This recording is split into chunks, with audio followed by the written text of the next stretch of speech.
This week is, of course, the first Wednesday of the 3 weeks. Last Thursday was Shivas B'Tammuz, so the previous year was before the 3 weeks. This is the first Wednesday in the 3 weeks, which are the Bein HaMitzarim. They're the time that the Yidden re-experience the Mitzarim. The word Mitzar means literally narrowness, Einkheit, difficulties that Yidden underwent in ancient times, the Churban Bayis Rishna and Churban Bayis Sheni. And these are weeks in which we are misabel, we mourn for the Churban Beis HaMikdash, and the fact is that this is a time to be more serious and to be more aware. I mean, it's known that the 3 weeks stuff in Zachmed Hidden, you have to watch yourself a little bit more because the time is conducive to challenge for Yidden, as we've discussed in previous years, whatever the case is. But also Pashas Matos Masei. We'll get to the 3 weeks soon. Matos Masei, first of all, Matos Masei is Pashas Chazak. You all know that. That means Shabbos and Shul, we finish Sefer Bamidbar and we scream Chazak. But in a certain respect, Matos Masei is really the end of Torah, because Chumash Devarim is called Mishnah Torah. The translation of the word Mishnah means how the Torah is repeated a second time. And Chumash Devarim, except for the first pasuk maybe, or first couple of psukim, Moshe mipiatzvei amram and kosvam. The Chumash Devarim Moshe Rabbeinu wrote. And as I've explained it to you in the past a number of times, that in the first 4 Chumashim, the story of the Torah is being told by an unidentified narrator. The Lashon that's brought is Shlishi Hamadaber.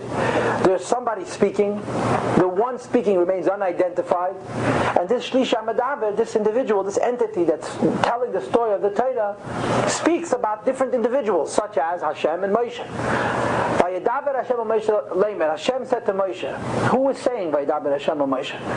The narrator, the Shlishi Hamadaber, remains unidentified. And it's discussed in Sfarim that this is actually also Hashem, of course, but a much higher madrega, a madrega of Hashem which is higher than having a name. But that's only true of the first 4 Sfarim, the first 4 books of the Torah, that the Torah is written in that design, in that construct of a Shlishi Hamadaber. Chumash Devarim, except for the very beginning, is written Moshe Piatzmei. Moshe Rabbeinu acts as the narrator, which is why in Chumash Devarim it says things like Vayedaber Hashem Elai Leimer. Hashem said to me.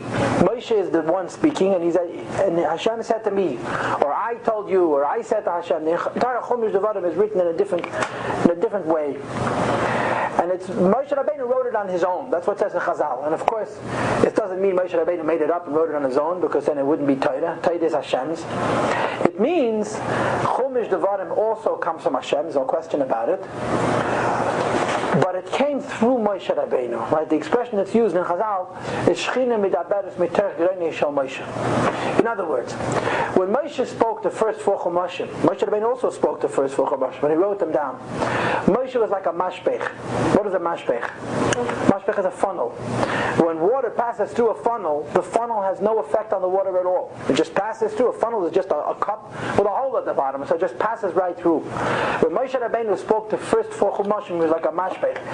There was no process of absorption. Moshe simply gave over what he heard. Chumash Devarim, if you will, just for purposes of distinction, is like a sphag, a sponge. He absorbs, and after a sponge absorbs, it gives out. But the water becomes part of the sponge, and afterwards, it's given out to somebody else. In other words, Chumash Devarim also comes from Hashem, but it didn't pass through Moshe Rabbeinu like a mashpech, like as if Moshe doesn't have any effect on it. But it passed through Moshe Rabbeinu in such a way that Moshe said it as he understood it. To give a simple illustration of it, it's if you listen to somebody speak a Dvar Torah, for example, and you repeat what they said. You can repeat exactly what they said as they said it. You can give it back verbatim. And then there's another option. You hear what the person said, and you reconstruct it in your own mind, and you give it over as you understood it. So the difference between the first and the second is, in the first case, it's just passing through you. You're not doing anything to it at all. In the second case, you're internalizing it. It's becoming yours, and as you absorbed it, as you understood it, that's how you give it over to the next person. Now, if we absorbed Torah and gave it over, we'd mess it up. But Moshe Rabbeinu is not us. Moshe Rabbeinu was Moshe Rabbeinu. And as a result, in the Sefer Devarim and Chumash Devarim, Moshe Rabbeinu was giving back the Torah that the Eibishter gave him, but it's not passing through him in a passive way like a mashpech, but Moshe is taking it in and then he's giving it out. And as a result, when Moshe speaks the first 4 chumrahs in Torah, Moshe is completely passive. There is no indication in Torah that it's coming from Moshe Rabbeinu. If it wouldn't say in Pirkei Avos Moshe Kibul Torah Misina, we would know who wrote the Torah. I mean, I'm simplifying it, but in the first 4 svarim, Moshe does not touch the Torah at all. He just gives it as he got it. In Sefer Mishnah Torah, Chumash Devarim, which is the repetition of Torah, Moshe is taking the Torah in and then he's giving it out. And as a result, Chumash Devarim is in a different category. It's separate from the first 4 Chumash. So even though we celebrate Simchas Torah when we finish Sefer Devarim, which is Simchas Torah, of course, but in a certain way, this week's Pasha, Pasha's Matos and Masei, is the end of the Torah. It's the end of the first 4 Chumashim, where Moshe Rabbeinu's role in giving the Torah is completely passive. He's not doing anything, he's just giving over what he heard. And in Devarim, it's a different situation. And it says in Sfarim that the idea of Chumash Devarim is a precursor, is a beginning for the whole concept of Torah Shebal Peh. And I'll explain to you what that means. Hashem gave us a Torah, but Hashem didn't give us the Torah like a Shulchan Aruch. Emphatically so. Hashem didn't give us the Torah like a closed book, or if you will, like an open book. In other words, it wasn't written in such a way where Yid opens up the Torah, he knows how to be a Yid. It was not written that way. And there's a lot of reasons as to why that is. But one of the simple reasons is because Torah is Ein Sof, Aruch Hamed, it's Midyan, Chav Min Yom. Every word of Torah is an infinity. So when you're saying an infinite number of different things in a few svarim, everything is very cryptic, nothing is very direct. In other words, if it were written like an explicit, like a clear Shulchan Aruch, it would be Kanim to Kanhoya. What you read and what you understand would be the extent of Torah. Since Hashem is saying so many different things on so many different levels, when you look at the Torah, it's subject to so many different interpretations. And as a result, Hashem gave us the Torah, and He inspired and He taught that the Torah was given in such a way that we have to have a Torah Shebal Peh. A Torah Shebal Peh means to say that Chachamim Enei Ha'eda, using the klolim, the various principles that are found in Torah, as to how Torah is supposed to be learned, have to be doirish, have to interpret the Torah. In other words, if you open up a Chumash, you're not going to know how to do any mitzvahs. Maybe tzaras, but tzaras doesn't exist. There are few mitzvahs in the Torah where the Torah explicitly tells us exactly how we should do all the particulars of a mitzvah. You need to have a Torah Shebal Peh. And Torah Shebal Peh means to say what? That there's Gedolei Yisrael, who are big chachamim, they're very smart, and they're Moisei Nefesh, they give away their entire life to learn and understand Torah. And also, very, very importantly, they're Heilig, I mentioned, they're holy people. And as a result of the fact that they're holy people, they have a connection to Hashem, a neshama connection to Hashem. And when they learn Torah, and they do their best to understand Torah in as much as their limited abilities allow, so there's a concept of Ruach HaKodesh. Ruach HaKodesh means to say that Hashem helps them be mechaven to reach Lamitasa, the truth of the Torah. The illustration of this is a Masei. I've told this story before. A Masei which underscores this, and it may have been Matos Masei in previous years. And the story is as follows. There was a very big Gaon whose name is very familiar, who's called the Noida B'Yehuda. That's right. The Noida B'Yehuda was a very, very big Gaon, and I believe he was the Rav in Prague. And the way the story goes is that the Kahila Kaddish of Prague was looking for a Rav, and various different people came, I guess the right word is, to audition, to apply for the job. And it was virtually impossible to get the job. Why? Because to become the Rav of Prague, you had to go through various different tests.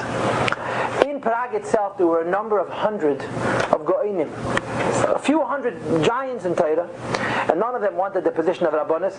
They wanted to be the critics of the Rav, the people who would constantly stand and watch if the Rav makes a mistake and to jump all over him.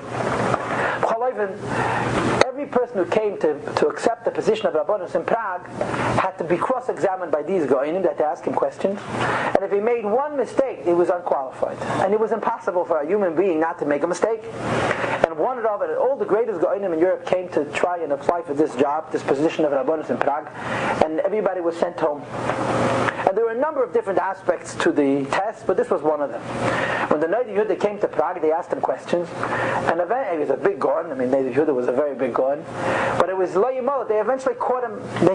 They caught him on a mistake, and it's hard for you to understand the competitive nature of Talmidei Chachamim, but they jumped all over him and said, "Aha, you talk a very big Talmid Chacham, but you're fallible. You made a mistake," and they showed him his error.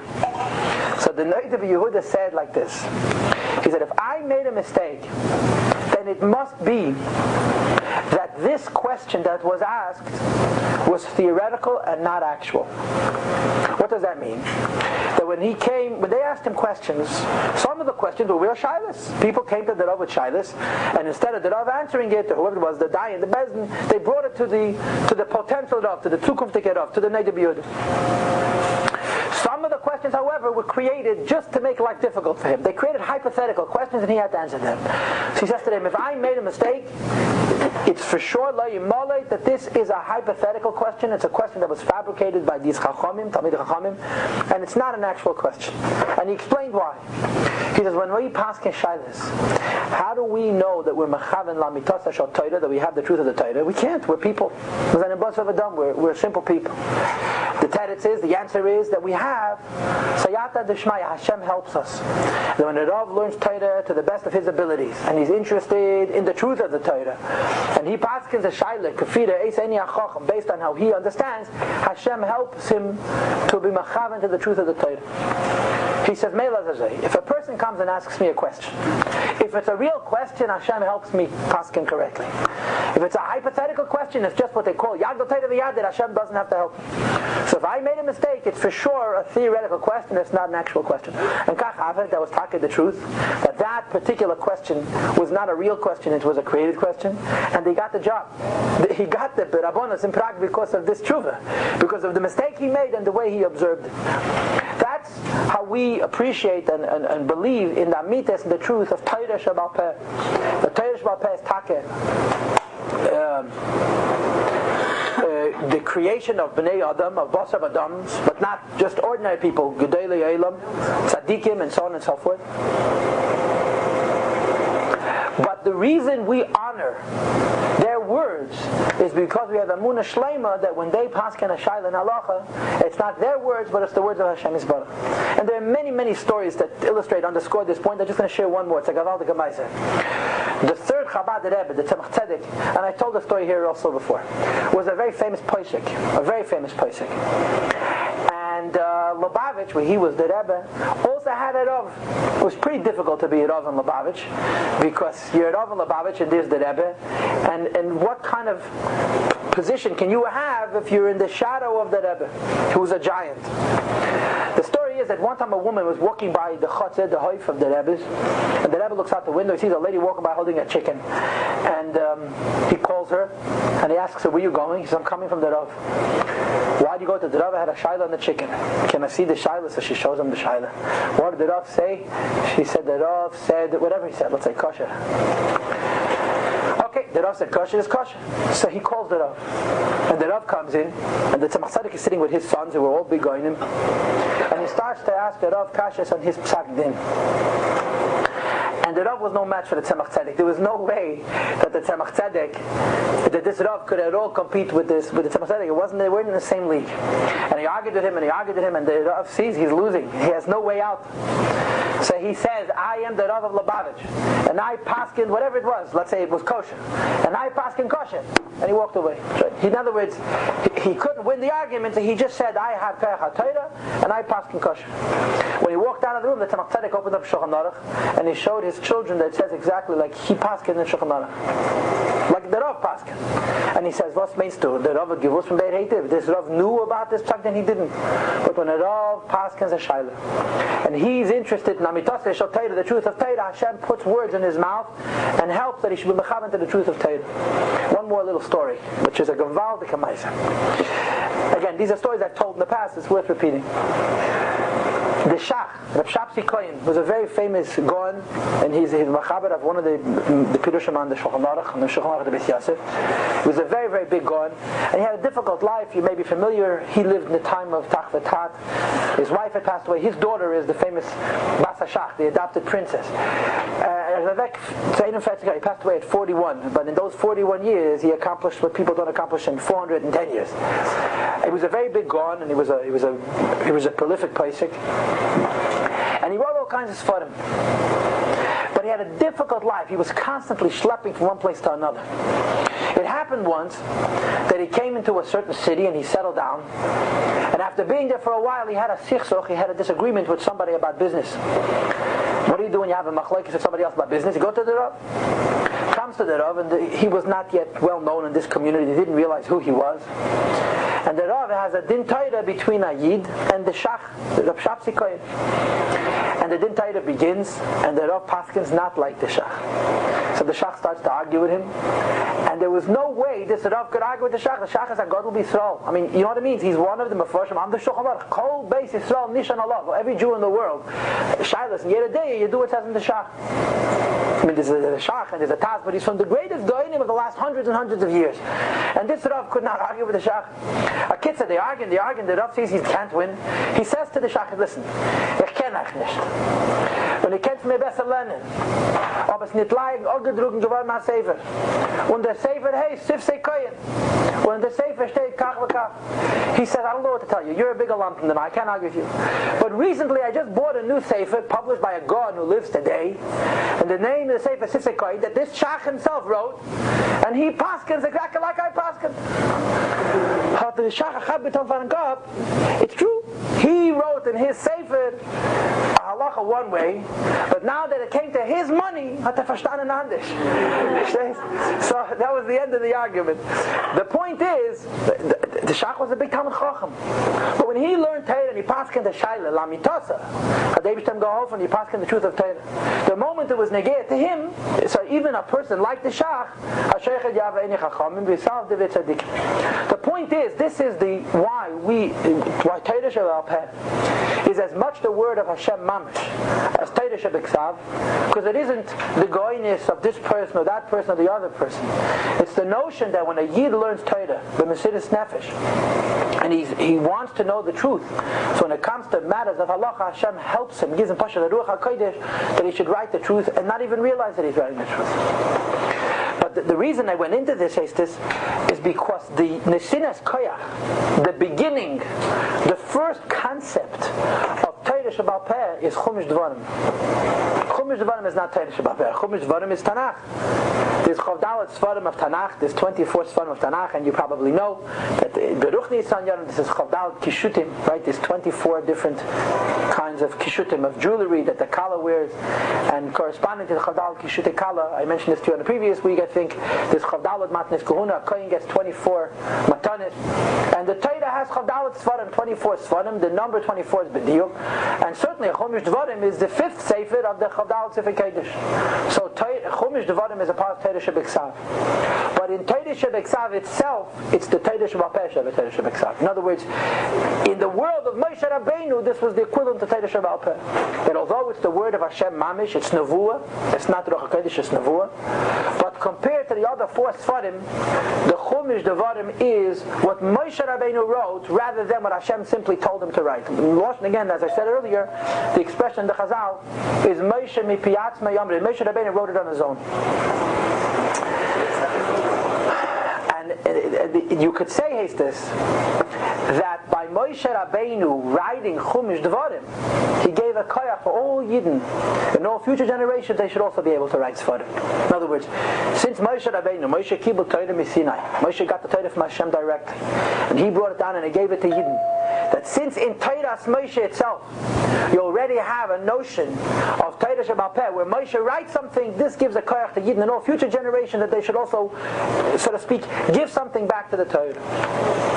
Now, so this is just a thought, he says, on Pashas Matos Masei. As I said earlier, in a certain respect, the Torah finishes with Pashas Matos Masei, and Sefer Devarim is already a whole different situation.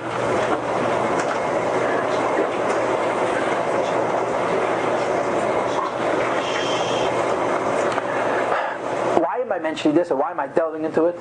Because I think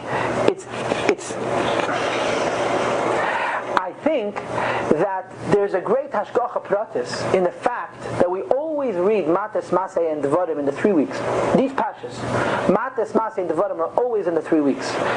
He says this year also Pinchas is in the 3 weeks, but Matos, Masei, and Devarim are always in the 3 weeks. And if I'm not mistaken, Devarim is always Shabbos Chazayim, the Shabbos of Tisha B'Av, at least most of the time, and Baras Chanan is Nacham. So Matos, Masei, and Devarim, even when Matos and Masei are separate, are in the 3 weeks.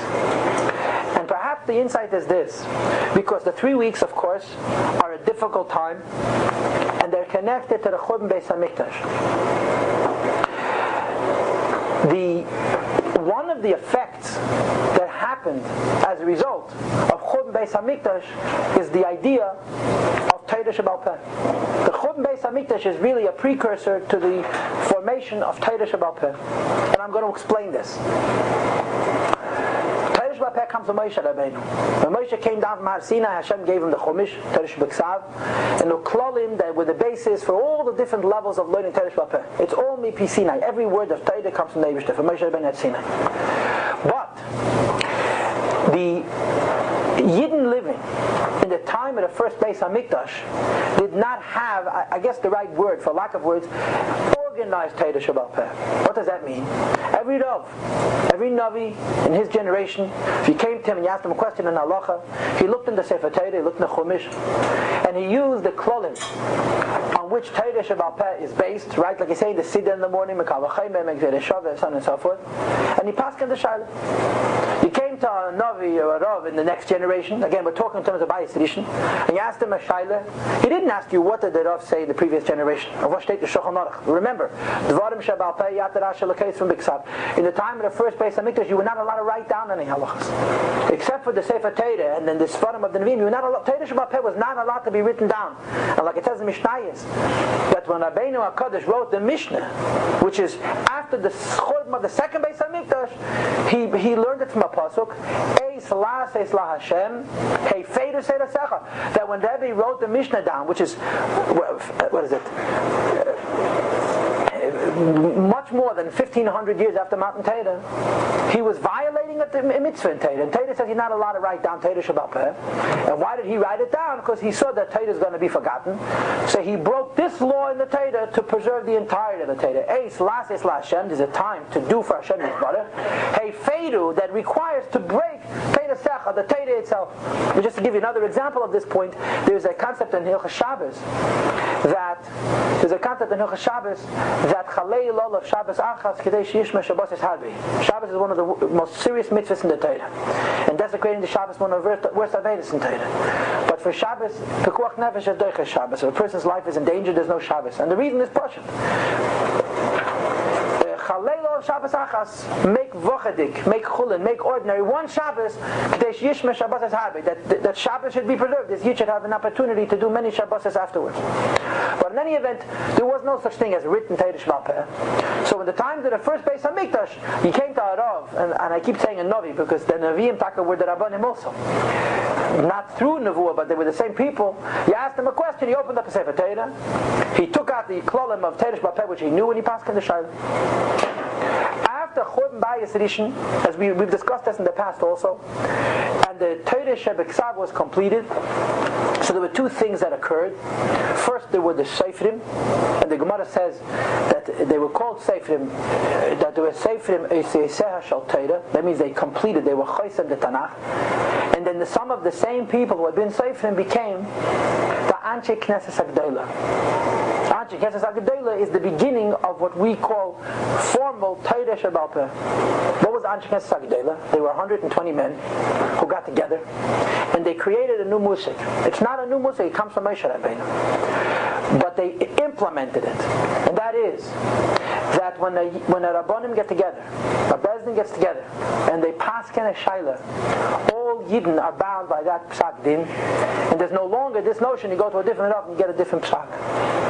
And the whole Torah Sheba'al Peh started to be formulated through the Anshe Knesset HaGedolah. They made certain takonis, just to name one, the Nusach HaTfilah that we daven comes from Anshe Knesset HaGedolah, and many other takonis.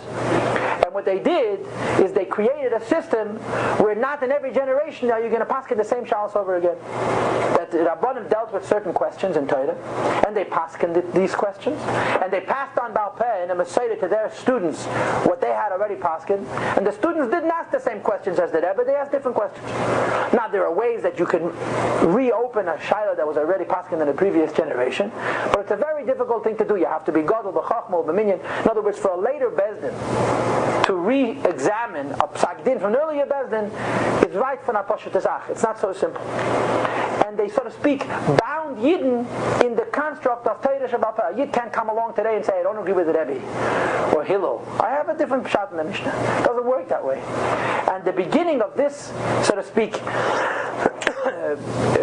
that every Yid is obligated to follow Torah Sheba'al Peh the way it was given over from generation to generation, and you can't come along and re-examine and paskin the shaila as you see it, begins with the Anshe Knesset HaGedolah. Which is why, and again, this is all things that we've spoken about almost directly at the same time, as a little bit later, after the establishment of Anshe Knesset HaGedolah, you had the Tzdukim who didn't like this idea. We're bound by what the Chachamim say. Every Yid is a Chacham. Every Yid can learn Torah and paskin a shaila. There is no such thing as a rigid Torah Sheba'al Peh, and unfortunately they were outside of Klal Yisrael. That's the fact. But in any event, so there's a direct connection between Galus, between the Churban of the first Beis HaMikdash, and Torah Sheba'al Peh. What is the reason?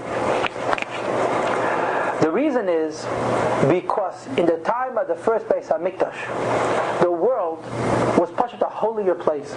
It was a more lichtige place.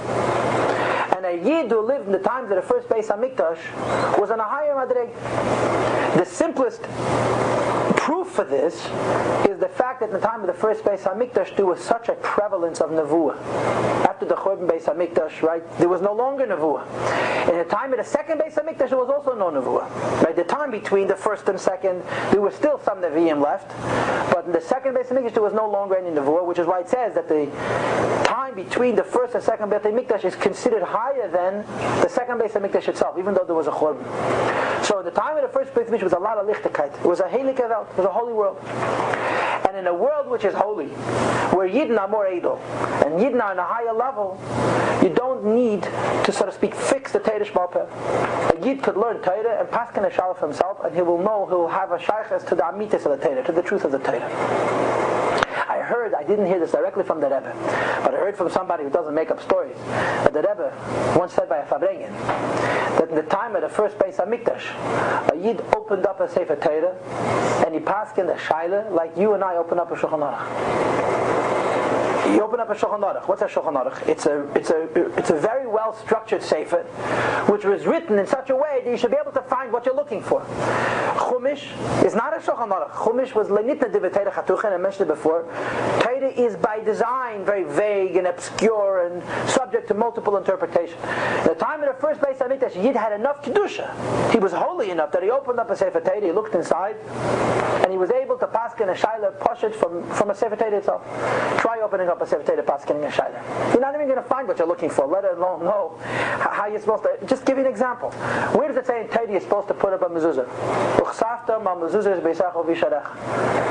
Now you tell me how in those few words you have all the halachas of mezuzah. What are you supposed to write? Are you supposed to write it on the wall? Supposed to write it on a parchment? Is it supposed to be horizontal? Is it supposed to be vertical? I mean, there's so much. It's not written in those few words in the Torah.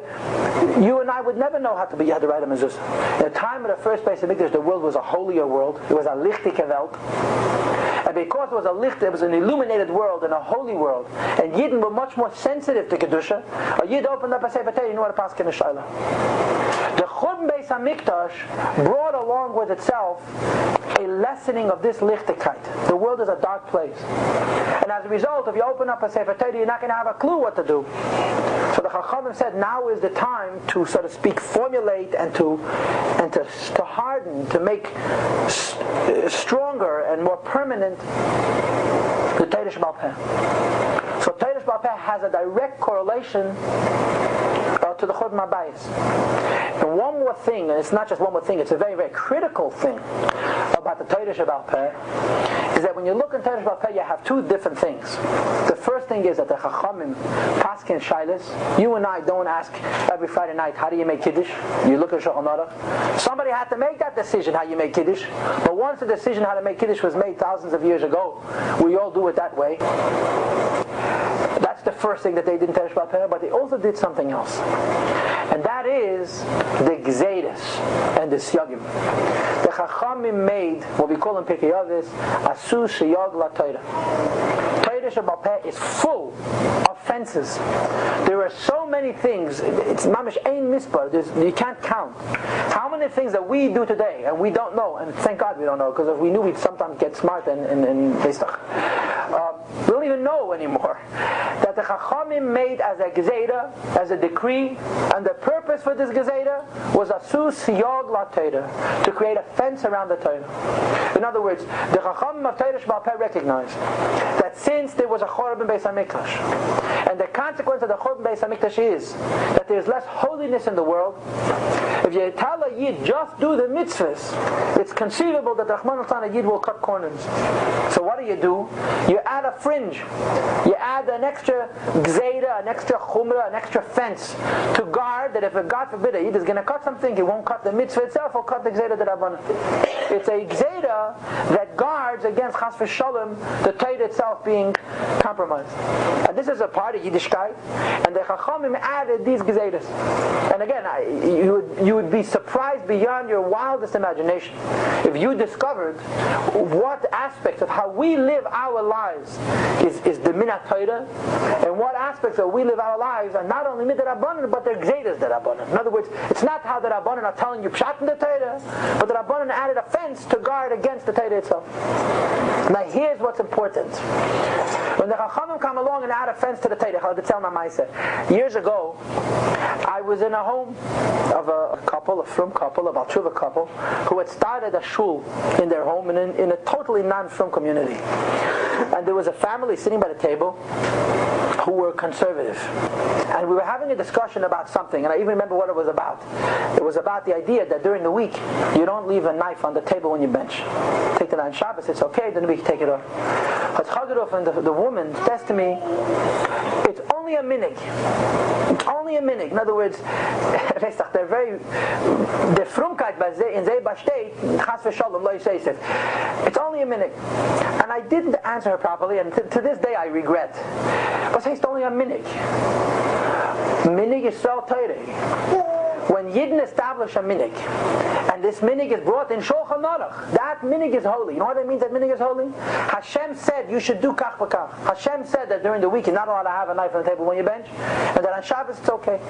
Where does it say in Torah? It doesn't say any place in Torah. It doesn't say in Torah Shebeksav, it doesn't say in Torah Sheba'al Peh. But when Yidden have adopted a certain minig Yisrael, and have kept that minig for an extended period of time, Hashem says, "Das v'lich, this is what I want." And this is where real Yiddishkeit is different and important.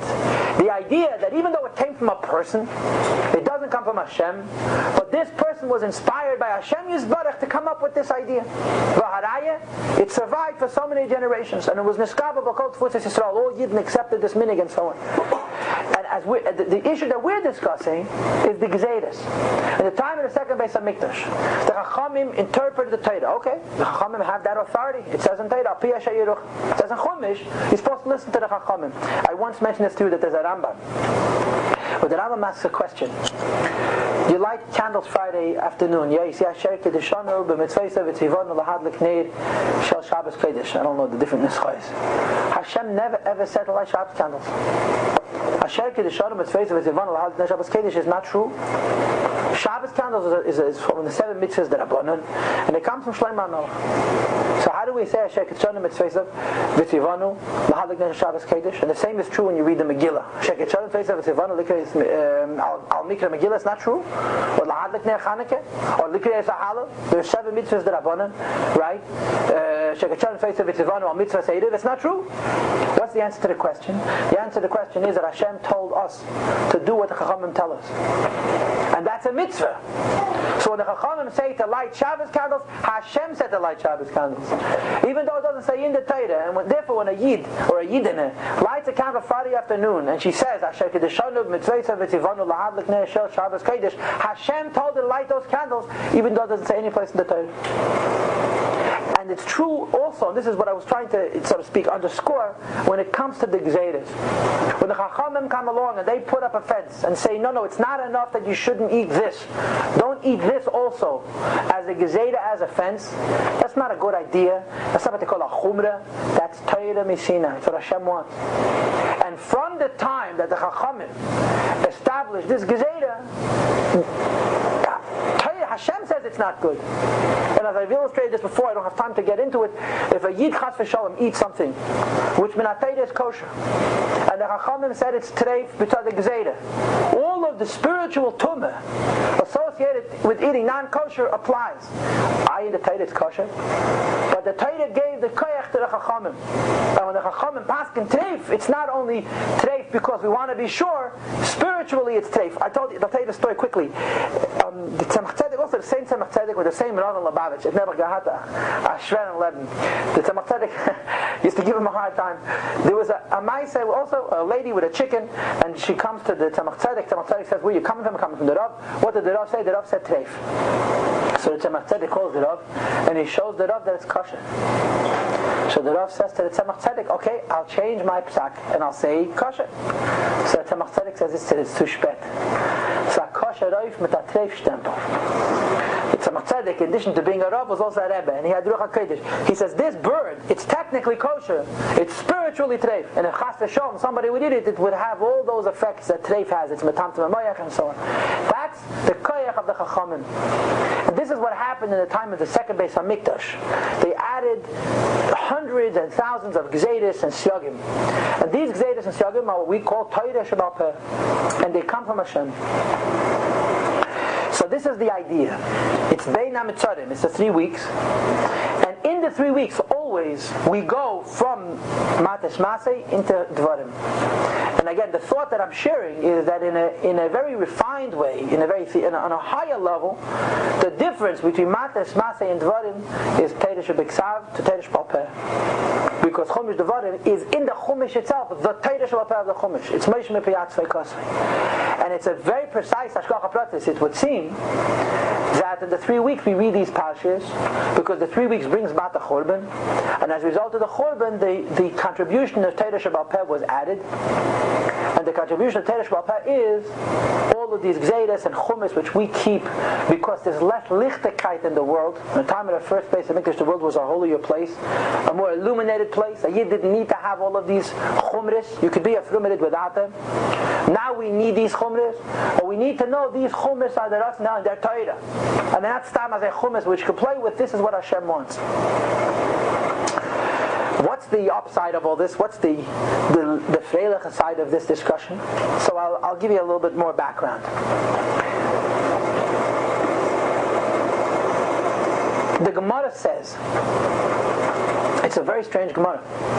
The Gemara says, Ilulei lo nishtabed aluchas, or Ilu lo nishtabed aluchas, whatever the expression is. If the luchas had not been broken by Moshe Rabbeinu, we would only have Chamisha Chumshe Torah v'Sefer Yeshua. The whole Torah would consist of Bereishis, Shmos, Vayikra, Midbar, Devarim, and the book of Yeshua. And the only reason Yeshua would exist is because Torah, Yeshua is our star to Eretz Yisrael. The proof that Eretz Yisrael belongs to Yidden is Sefer Yeshua, because that's where you have the Gevulas of Eretz Yisrael in great detail. Now that the luchas were broken, we have halachas and agodas and medrash and kiflayim utashir. The Gemara goes on to list a whole bunch of things that happened as a result of the luchas being broken. So what do you scratch your head and you say, wait a minute, if Yidden hadn't made an egel and the luchas had not been broken, the Torah would be small. So Yidden did an Aveda. Moshe Rabbeinu broke the luchas, and as a result we have this massive Torah Sheba'al Peh. That's That's the classical case of chayta nishket. You did an aveda chayta and nishket. What do you get for it? You get schar. You get more Torah. Doesn't make any sense. Doesn't make any sense. Why? Because the egel was made and the luchas were broken. The consequence of it is we have more Torah. What's the teretz to this kasha? And I discussed this with you also on a previous occasion. The answer to this kasha is Azoi. If the luchas had not been broken, the Torah would be cooler part of the alichtika Torah. A Yid would open up the Torah and he would see the truth automatically. He wouldn't need pirushim and he wouldn't need a gemara, he wouldn't need a mishnah, he wouldn't need a shulchan aruch, because we would be on a high madrege and we would see the holiness of the Torah, and from the Sefer Torah itself we know exactly what to do.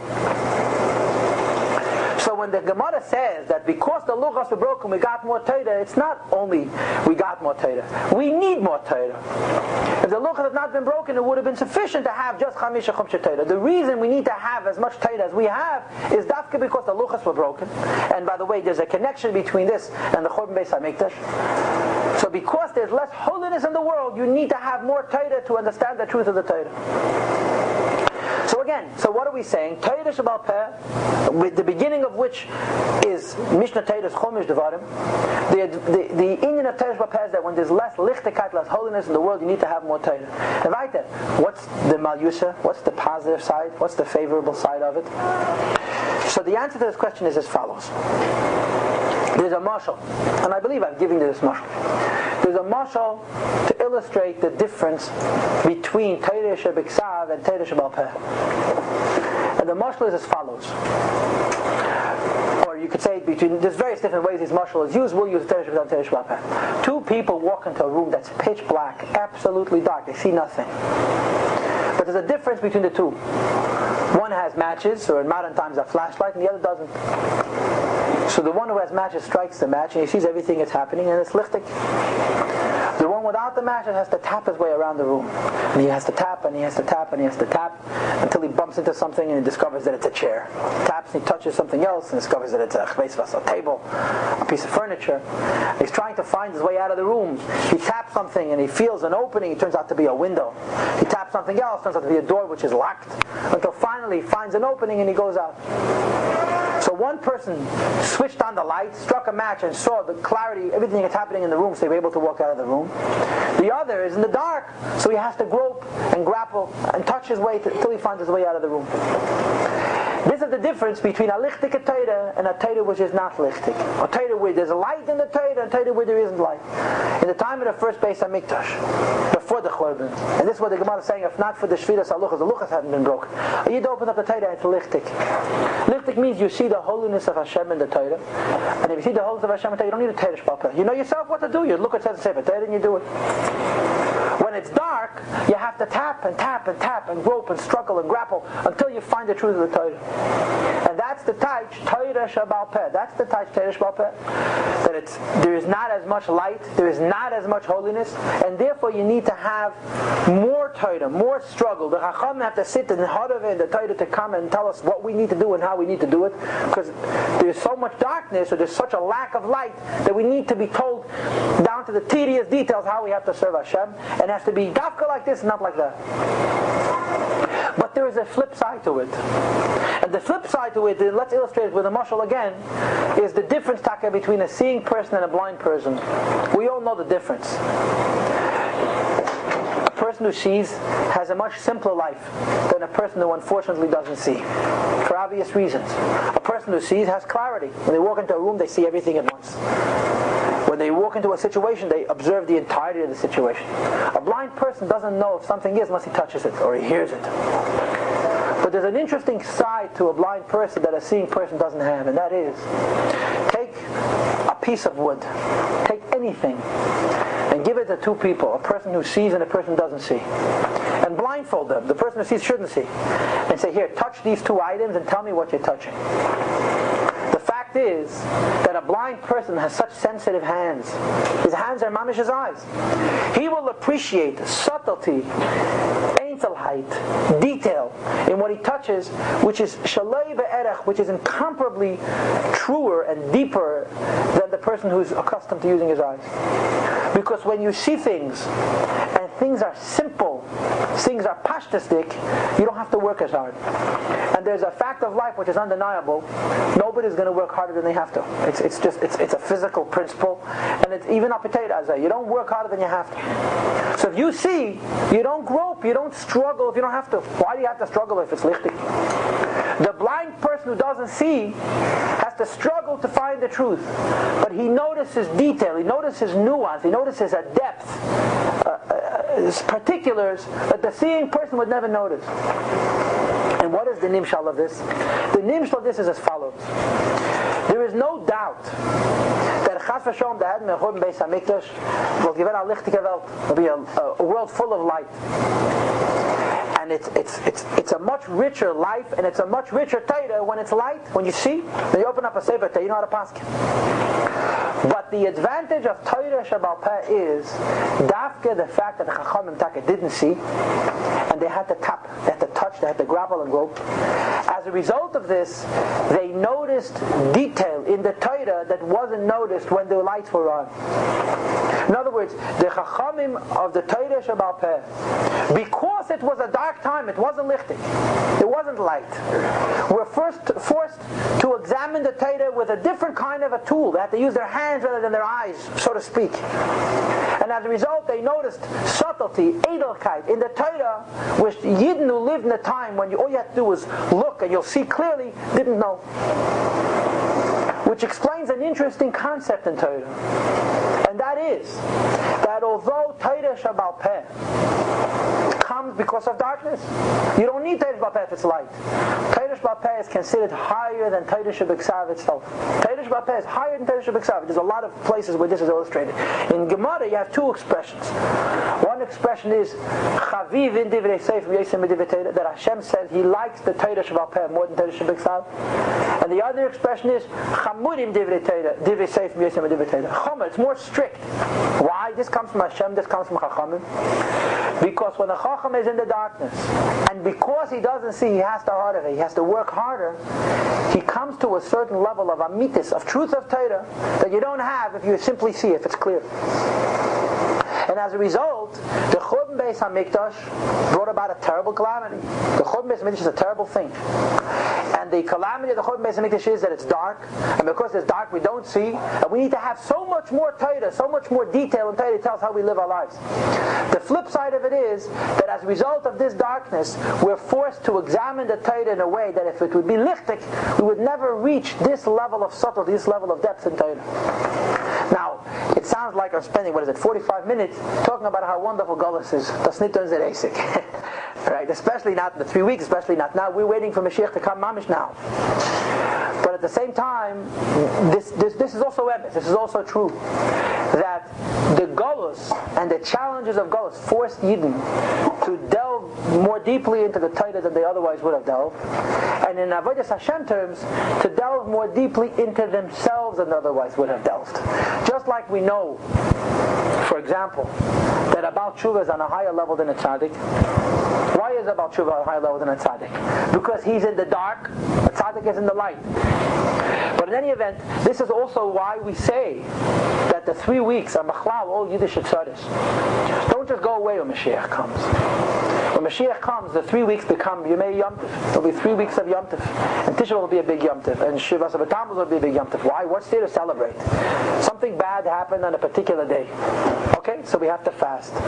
Then we don't fast anymore because whatever negative brought on that fast was eliminated. Now let's give a simple example. The Yidden who lived in Golos, Bovel, and Modai, and Paras, the 70 years between the first Beis HaMikdash and the second Beis HaMikdash, they fasted Tisha B'Av, B'Pashtus. It says in Tanakh, Tzayim HaRevi'ah, Tzayim HaChamishi, Tzayim HaShvi, Tzayim HaAsiri, right? They fasted.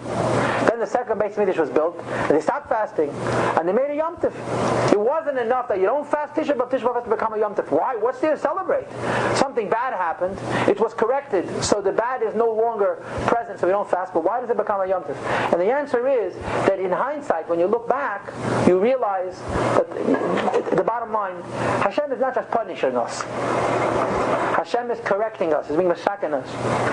And as a result, we come to a higher level than we could have otherwise reached if there hadn't been this negative interim experience. And therefore, when Mashiach comes, we look back at Golus, we realize the Torah and the Mesiras Nefesh, the beauty of a Yid that was brought out by Golus, is worthy of celebration. In other words, when Mashiach comes and we look at what Golus brought us, we don't say oi. We say, look, the madrega that we have reached, the degree to which we have been polished as a result. The bottom line is, this is all tzedakah that'll be good after Mashiach comes. Our attitude has to be, we have to make these days into Yemei Sasna and Simcha. And I just want to share, there's an alta Chassidish Avot, and it's a good Chassidish Avot, that says in Shulchan Aruch, Mishenichnas ov mematin b'simcha. This is a din, you're not allowed to be sameach and chedesh ov.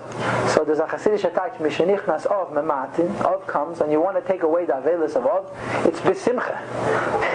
You get out of Golus with simcha. But the Shulchan Aruch says you're not allowed to be b'simcha. So you have to find ways where the Torah will allow you to be b'simcha. This is a reason to make a siyum, even if you're not going to eat fleishiks. And to find excuses to be b'simcha, because the simcha of a yid itself contributes to getting us out of Golus. Now listen, I prepared one more thing to say. I'll take 2 minutes. I just want to say this quickly. I wanted to spend much more time on the second thought, and that is this. In this week's Pasha, we read about Midyan, the war that Moshe Rabbeinu arranged that had to be fought against the nation of Midyan. Now, in the Chumash, there are a number of battles that were fought. They fought against Sichon and Og and so on. But if you look carefully in the Chumash, you'll see two battles, two milchamos, that are attributed directly to Moshe Rabbeinu. These are Moshe Rabbeinu's milchamos.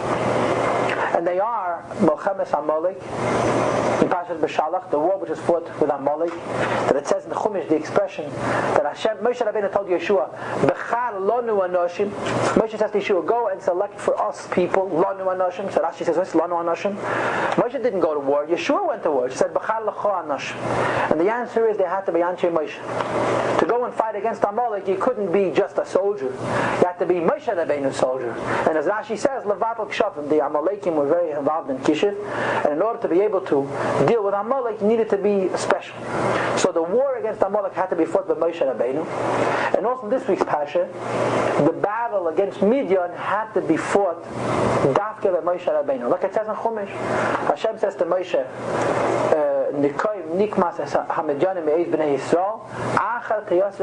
you go fight this war against Midyan and then you're going to pass away. In other words, Hashem says to Moshe Rabbeinu, this is your battle, you have to fight it. And until you fight it, you're going to live. Afterwards, you're going to pass away. Why? The answer to the question is basically this, I don't have time, and that is as follows. There are all kinds of evil forces in the world. But usually, an evil, by the way, is evil, number one. An evil is also sheker, it's false, it's a lie. But most evils in the world, most bad things in the world, if you, to use an expression, have a leg to stand on. When an evil comes along to you and says, Shalom Aleichem, I'm evil, he doesn't come and say, I'm bad. He comes along and he makes himself very attractive. He makes himself look very appealing and very true, as if it's something worth reckoning with, right? What they call in modern time the isms. Right? All these isms, every ism that's ever come to be is gone, except of course Judaism. But during the time that these isms rose to prominence, they didn't come along and say, look, I'm bad, join my movement. Who's going to join an evil movement? It's very camouflaged, it's very convoluted, it's very confusing. It appears to be so attractive, you say, this is like a good idea, it's going to make people's lives better, and then you find out that it's hollow inside and it's all evil. So every evil in the world, in order to be able to have a basis for existence, as the expression in Yiddish is, right? The chazar sits in the mud, in the filth, and his treifah can be, but he has kosher feet. A chazar has split hooves, so it sits in the mud with his hooves extended. You should see the kosher fisel, the kosher of the treifah pig. Every evil in the world tries to present to you its kashas, its legitimacy. The worst evil that could be is Amalek and Midyan. Because Amalek and Midyan are no pretenses. Amalek is Yedeyas, Rebbeinu, Machavan, Limlet Bey. Amalek is chutzpah. Amalek is a chutzpahnik. What's that? Amalek is a chutzpahnik. Amalek came to attack the Yidden. Did they think they would win? No, they knew they would lose. Did they know that a lot of them would be killed? Sure. Why fight the war? Chutzpah. For the purpose of weakening the awe, the pachad and ema that the whole world felt for Klal Yisrael after all the Nishn. That's all. Amalek went to fight a battle, knowing that they would lose, knowing that they would get killed, and they fought it nevertheless, because Amalek's business is chutzpah, just to discredit, to take away from the kedusha of Yidden. Amalek is willing to fight and lose and get beaten up, but it's made its point nevertheless. And Midyan is the same kind of character, but Midyan is not chutzpah. Midyan is sinas chinam. And here again you see the preciseness of Torah, the Hashgacha Pratis, that Pashas Matos is always in the 3 weeks. Midyan got involved in a battle that was none of his business. Moav had a problem with the Jewish people. Why did they have a problem with the Jewish people? Yidden was sitting at the border of Moav. Moav was very intimidated, very nervous. They didn't know what was going to happen, and they wanted help. Sichon and Oy, their protectorates were gone, were wiped out by the Jewish people. Mama's like nothing. So they wanted help, so they ran to Bill and got help. To Moav you can't have a taina. You can have a taina to Moav too, but not the same taina. Where does Midyan land in this equation? Especially since Midyan and Moav have been at each other's throats forever. Midyan Hamaka is Midyan Bestay Moav. Midyan and Moav have been fighting forever. Comes again Midyan. It's a riv loy loy. It's a battle that has nothing to do with him. He has nothing to gain. He has nothing to lose. And it's for a nation that he's hated for hundreds of years. But because the Yidden are involved, stick their lines I nose, he sticks in his nose, it becomes his business. And this be a marshal for sinas chinam. Here's a nation. Was vergint nicht. It cannot tolerate the fact that the Yidden are atel chatono, special, chosen by Hashem, just because they're chosen, for no reason at all. You haven't taken anything from me. You haven't hurt me. You haven't. Nothing that Yidden have done has affected Midyan directly. Midyan vergint nicht. It can't tolerate the Messiah of another prominent existence. Somebody else is important. I hate him. Why? Because he's important. Medgon. So Midyan, like Amalek, represents completely without merit evil. In other words, most evils in the world try to present themselves as with a legitimate face. I meant to quote the Zohar. The Zohar uses the expression that when you want to tell a lie and you want people to believe it, you have to begin the lie with a little truth. Because if you don't begin the lie with a little truth, no one's going to believe you. Midyan and Amalek don't do that. They come along and tell you, I'm a liar. But I'm going to pound this lie into your head until you're going to believe it. It's the worst kind of ra that could be. It's not even. It has no redeeming quality. It's pure evil. In Amalek, it's the union of chutzpah, and in Midyan, it's the union of sinas chinam. And we all know that this is why the Beis Mikdash was destroyed. The Beis Mikdash was destroyed for sinas chinam. Yidden on the ein mefeit nish vertragen. They didn't tolerate one another. Why? Because he exists. Nicht mehr, nicht weniger.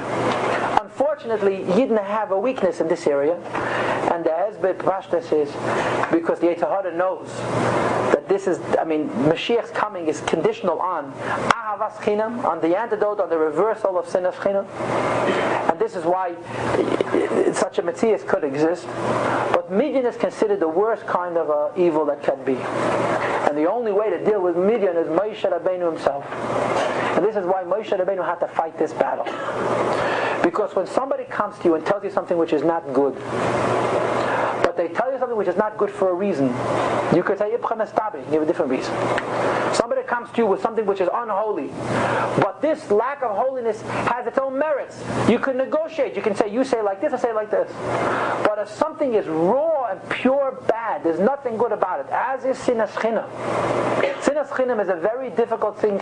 You would think, how could you hate another person for no reason?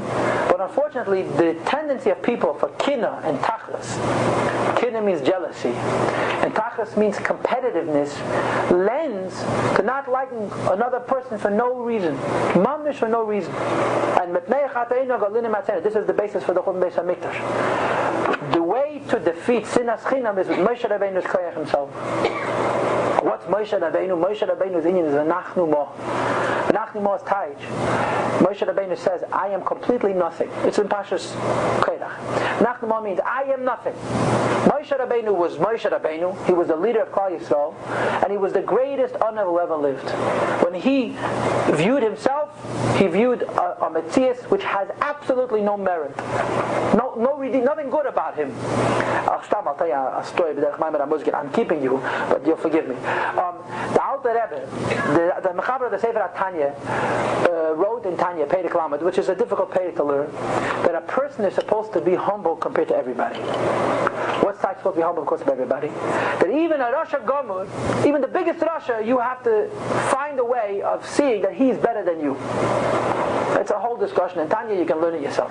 So there's a story that one time the Alter Rebbe was meeting people to Yechidus. They were coming into him one after another. And at a certain point, he locked his door for a Meshach Zman. And then afterwards, they heard him doing tshuva, crying. And later, he opened up his door and he continued. So they asked him, what happens? He says, a Yid came into me, Arasha Gomer. There was nothing good about him. He did every Aved in the Torah. I myself wrote in the Tanya that you have to find a way to see how that every person is better than you.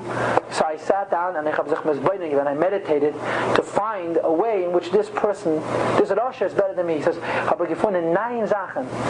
nine things in which this Rasha is better than me. So one of the Chassidim said only the Alter Rebbe could find 9 ways in which a Rasha Gam is better than him. But this was Moshe Rabbeinu's Metzias. The way to fight against raw evil, which is what Sinas Chinim is, because it's not based on anything. And unfortunately, sometimes it's ongetan in a lavush of kedusha, but that's only an excuse. The only way to be able to counter that is to be connected to Moshe Rabbeinu, to this midah of Moshe Rabbeinu, which is v'nachnu a complete bittul. Because when the evil is so deep and so raw and so shameless, only that kind of strength. In other words, when you see a machlek, you have to just say, this has nothing to do with me, I go the other way. And each one of us as individuals, if we do our little portion, we hasten, since the churban is connected to sinas chinam, so the reconstruction of the base of Mikdash is connected to avas chinam. Okay, a feilichen Woche, a feilichen Shabbos. Okay, seid alle gesund.